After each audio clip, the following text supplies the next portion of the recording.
സത്യം പറയാമല്ലോ, ചെന്നൈയിൻ എഫ് സിയുടെ ഒരു അപ്രോച്ച് കാണുമ്പോൾ ഉറപ്പായിട്ടും കൊതിയാവുന്നു എന്ന് തന്നെ പറയാൻ പറ്റും.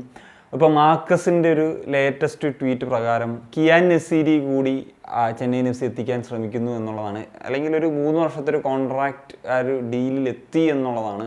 അതും കിയാൻ നെസീരി നമുക്കറിയാം മോഹൻ ബഗാനിലായതുകൊണ്ട് മാത്രമാണ് അദ്ദേഹത്തിന് ഗെയിം ടൈം കിട്ടാത്തത്. അവിടെ ഒരുപാട് പ്ലേയേഴ്സ് ഉണ്ട്, അദ്ദേഹത്തിന് ഒരു ക്വാളിറ്റി ഉള്ള പ്ലെയറാണ് എന്നുള്ളതൊക്കെ നമുക്ക് അറിയാൻ സാധിക്കും. അപ്പോൾ ഓവൻ ഗോയൽ എന്ന് പറയുന്നൊരു പരിശീലകൻ ആ ഒരു ഗെയിം ടൈം അഷുറൻസ് ഒക്കെ കൊടുത്താണ് കൊണ്ടുവരുന്നത് എന്നുള്ള വാർത്തകളൊക്കെയാണ് പുറത്തേക്ക് വരുന്നത്. ഞാൻ മുമ്പൊക്കെ പലപ്പോഴും, അതായത് സീസൺ അവസാനിക്കുന്നതിന് മുമ്പ് തന്നെ പറഞ്ഞിട്ടുണ്ട്, നമുക്ക് ഈ പറഞ്ഞ പോലെ ഇന്ത്യൻ പ്ലേയേഴ്സിൻ്റെ ഒരു ഗോൾ കോൺട്രിബ്യൂഷൻസ് ഒക്കെ വരാത്ത സാഹചര്യത്തിൽ നമുക്ക് പറഞ്ഞ പോലെ നോക്കാൻ പറ്റുന്ന ഒരു പ്ലെയർ തന്നെയാണ് കിയാൻ നെസീരി. പ്രത്യേകിച്ച് അദ്ദേഹം ഫ്രീ ഏജൻ്റായിട്ട്, കാരണം അല്ലെങ്കിൽ ഇപ്പം വലിയ ട്രാൻസ്ഫർ ഫീ കൊടുക്കണമെന്നൊക്കെ നമുക്ക് പറയുന്നു. ഇപ്പം കേരള ബ്ലാസ്റ്റേഴ്സ് പോലെ ഒരു ക്ലബ്ബിലൊക്കെ വന്നു കഴിഞ്ഞാൽ ഉറപ്പായിട്ടും ഗെയിം ടൈം കിട്ടാൻ സാധ്യതയുള്ള പ്ലെയർ തന്നെയായിരിക്കും കിയാൻ നെസീരി. പക്ഷെ നമ്മൾ അതിലേക്കൊന്നും പോകുന്നില്ല, ഞാൻ അതിനെപ്പറ്റിയൊന്നും പറയുന്നില്ല. എപ്പോഴും അങ്ങനെയാണല്ലോ, മാർക്കറ്റ് മറ്റേതാണ് മറിച്ചതാണെന്ന് പറയും.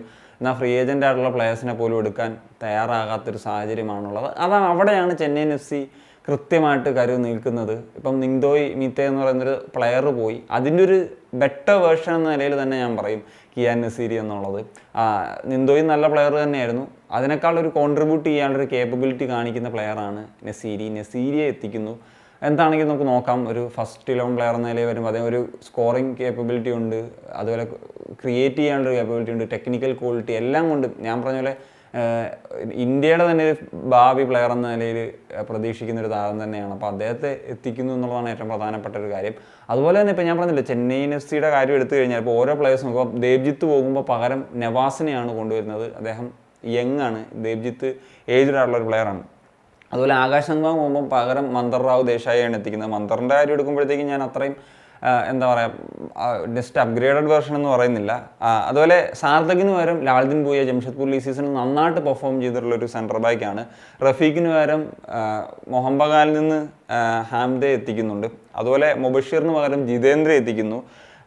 ആൻഡ് റൊമാരിയോയ്ക്ക് പകരം ഗുർക്കീറത് സിംഗിനെ എത്തിക്കുന്നു.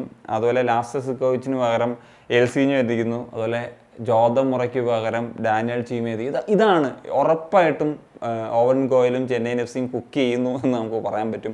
അടുത്ത സീസണിലേക്ക് വരുമ്പോഴത്തേക്കും ഇനി പറഞ്ഞതുപോലെ മറ്റ് ക്ലബ്ബുകൾ ഇപ്പം ഇത്തവണ അവർ 6ൽ ഫിനിഷ് ചെയ്തു. അടുത്ത വർഷം എനിക്ക് തോന്നുന്നത് അവർ ഈ പറഞ്ഞൊരു ഷീൽഡ് റേസിൽ മോഹൻ ബഗാനോ മുംബൈ സിറ്റി എഫ് സിയോ ഇനി എഫ് സി ഗോവയോ ഇവരോടൊപ്പമൊക്കെ തന്നെ ഷീൽഡ് റേസിൽ ഏറ്റവും മുമ്പിൽ നിൽക്കുന്ന ഒരു ക്ലബ്ബ് എന്ന നിലയിൽ പറയാൻ പറ്റുന്നവർ തന്നെയായിരിക്കും ചെന്നൈയിൻ എഫ് സി.